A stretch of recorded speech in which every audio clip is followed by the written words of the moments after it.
On my very first day at a brand new job, I walked into a quiet, sun-filled office and saw something that truly stopped my heart. Right there, sitting on my new boss's big, polished wooden desk, was a picture of my wife in a shiny silver frame. I felt a huge, scary wave of shock in me all at once, but I tried my very best to stay calm and keep my cool. I pointed a shaking finger toward the photograph and asked, "Who is that woman?" He looked up at me with a very warm and friendly smile and gave me an answer that I never expected to hear in a million years. I stood there completely frozen, like I was stuck in a block of ice. It was not because I was worried about starting a new job, and it was not because I was meeting the big boss for the first time. It was because that photo on the desk, inside that pretty silver frame, was a picture of my wife, Claire, and she was smiling right back at me. I had to tell myself to take a slow, deep breath to keep from falling over. Then I looked him right in the eyes and asked very quietly once more, "Who is that woman?" He looked so incredibly proud and happy when he answered me. He said, "That is my daughter." In that one tiny second, every single thing I thought I knew about my whole life felt like it was breaking into tiny little pieces. My name is Ethan Brooks. I am 37 years old. My wife, Claire, and I have been very happily married for 9 years. We lived in a cozy home in Denver, Colorado. I will not say our marriage was perfect, because I do not think any marriage is, but I always thought it was built on being honest with each other. At least, that is what I believed until that Tuesday morning. After my old company had to close down, I was lucky enough to get a job helping to run things at a place called Harrison Logistics. It is one of the fastest growing moving and shipping companies in all of Colorado. To me, it felt like a fresh start and a way to provide a really good life for my family. I had no idea that this new job would pull the curtain back on the biggest, most secret part of my entire life. The man who owned the company, a man named Richard Harrison, welcomed me into his office himself. He was in his early 60s, and even though he seemed very sure of himself and strong, he was also surprisingly kind and gentle. His office was very high up and looked out over all the tall buildings of downtown Denver. While he was telling me all about how he started the company from nothing, I just could not take my eyes off that photograph. It was Claire. It was the exact same smile I saw every single morning. She had those same bright green eyes that I loved. She even had that tiny little scar right near her eyebrow that she got from a bicycle accident when she was only 12 years old. There was absolutely no way I was mistaken or wrong. Richard saw me staring at the picture. He asked, "Do you know her?" My heart was beating so hard it felt like loud thunder inside my chest. I stammered out, She looks familiar." He gave a little laugh and said, "That is my daughter, Emily." Emily? No, that could not be right. My wife's name was Claire. Or, that is what I had been told for almost 10 years. Before I could find the right words to ask him anything else, his assistant came in to tell him about a big meeting that could not wait. Richard said he was sorry and told me we would finish my first aid training tomorrow morning. As he walked away, my mind was racing like a fast car. I kept thinking, who did I actually marry? That evening, I drove home without even turning on the radio. The silence in the car felt very heavy. When I walked to the front door, Claire greeted me with a sweet kiss and asked, "So, how was the first day at the new job?" I stood there just looking at her face for a long time. Every little detail that I loved now felt like a big mystery. I told her it was interesting. She smiled and asked, "A good kind of interesting?" I waited a moment, then I said, "My boss has a daughter."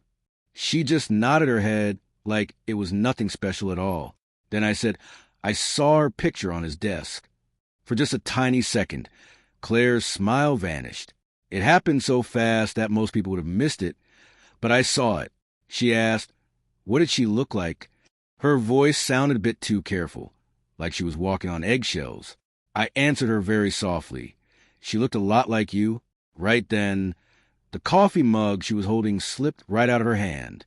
It hit the kitchen floor and broke into 100 little pieces. For a long, long time, neither of us said a single word. Claire tried to act like it was nothing, saying she was just really tired from a long day. But that night, she did not sleep at all. I could feel her tossing and turning in the bed next to me. Around 2 o'clock in the morning, I felt her get out of bed very quietly. I did not follow her right away. I waited, and then I crept toward the stairs.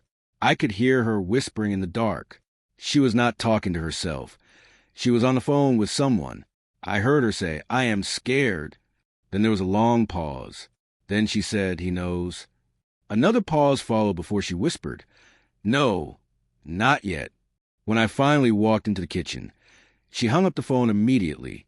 Our eyes met, and the silence in the room felt heavier than any fight we had ever had in 9 whole years. The next day, Richard asked me to go to lunch with him. In the middle of our meal, he looked at me and said, "My daughter disappeared 29 years ago." I almost dropped my fork on the floor. He went on to tell me a very sad and lonely story. He explained that his ex-wife left him after a very difficult divorce. He lost the right to see his child, and then one day, they both just vanished into thin air. He told me he spent years and years hiring people to find them, but they found nothing. He pulled out that same photo from his desk. His little Emily in the picture was only about 5 years old. Then he showed me another picture. It was a special drawing made by experts to show what she might look like now that she was all grown up. It looked exactly like my wife, Claire.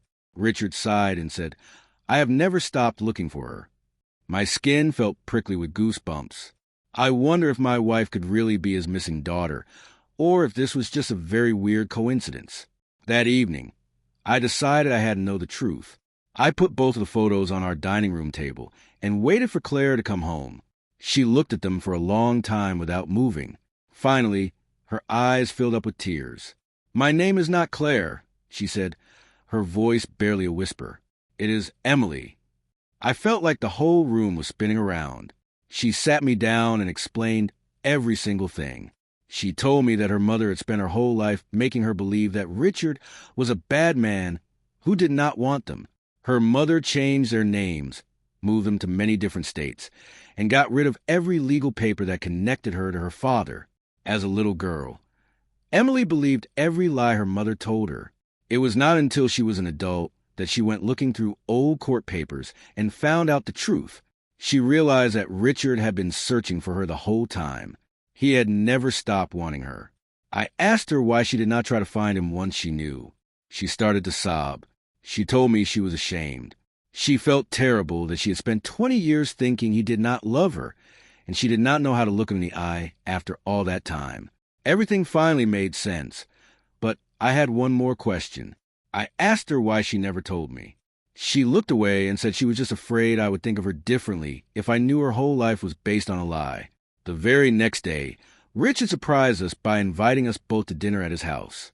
He still had no idea that the woman I was married to was actually his daughter. The drive to his house felt like it took forever. Claire's hands were shaking so much she could barely hold the little piece of paper with his address on it. When Richard opened his big front door, it felt like time just stopped moving. He looked at Claire, and his smile slowly went away. His eyes filled with confusion, and then a tiny bit of hope. His voice was shaking when he said one word, "Emily." Claire started to cry and just said, "Dad." Richard fell into her arms, and they held each other tight. Almost 30 years of sadness and searching seemed to melt away in that one big hug. I stepped outside to give them some time alone. From the porch, I could hear them both crying. It was not the kind of crying you do when you are sad. It was the sound of two people who were finally home. Later that night, Richard showed us things he had kept. He had birthday cards that had been sent back to him. Unopened, he had boxes and boxes of Christmas gifts he had bought for her every single year, even though he did not know where she was. He never gave up on her. Claire kept saying she was sorry, but Richard just held her hand and told her it was not her fault. He said the adults in her life had failed her when she was just a child. For the first time since I met her, my wife looked like a huge weight had been lifted off her shoulders. She looked free, but there was still one more surprise. A few weeks later, Richard called me into his office. He told me, "I owe you a lot." I was confused, but he smiled and told me that I was the one who helped bring his daughter back to him. He said I loved her long before any of this truth came out. He handed me a folder, and inside was a promotion to be the head of operations for the whole company. It was a job I did not think I would get for many more years. He told me, "I trust family." I laughed and asked, "So does that make you my boss or my father-in-law?" He grinned and said, "I guess for you I am both." We both laughed louder than we had in a long time.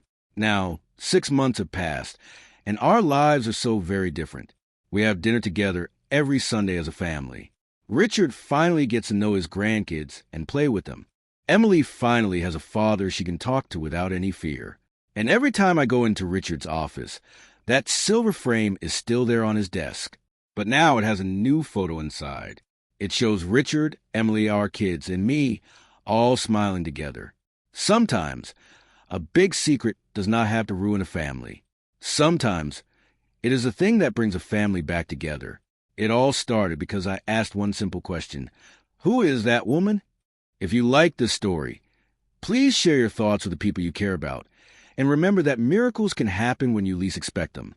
In life, we sometimes find that the people we think we know have secrets, but love can always bridge the gap between those secrets and the truth. It is a lesson I will never forget. Family is not just about the names we use or the places we live. It is about the love we share and the forgiveness we offer to one another. I hope you take a moment today to reach out to someone you love and tell them how much they mean to you, because you never know what tomorrow might bring or what secrets might be waiting to be shared. When my children first met Richard, they did not know he was their grandfather. They just saw a kind man with a big smile and a house full of toys he had saved for years. Watching them play together on the living room rug made me realize how much time had been lost, but also how much joy was still left to be found. Richard would sit on the floor, ignoring his expensive suit, just to build blocks with my son. Those moments are precious to me. We often talk about how life has a funny way of working out. If I had not lost my old job, I never would have applied at Harrison Logistics. If I had not been assigned to Richard's office that morning, we might still be living a lie. It makes me think that maybe there's a plan for all of us, a path that leads us exactly where we need to be, even if the road is a little bumpy along the way. My wife, who I now call Emily more and more, has a light in her eyes that was not there before. The burden of her mother's lies is gone. She can finally be herself fully and completely, without any shadows hanging over her heart. We are closer now than we ever were in those first 9 years, because now there are no more walls between us. Every Sunday, when we sit down for our big family meal, I look around a table and feel so much gratitude. I see a father and daughter making up for lost time. I see children who have a new hero in their lives. And I see a marriage that is stronger because it survived the truth. It really is a miracle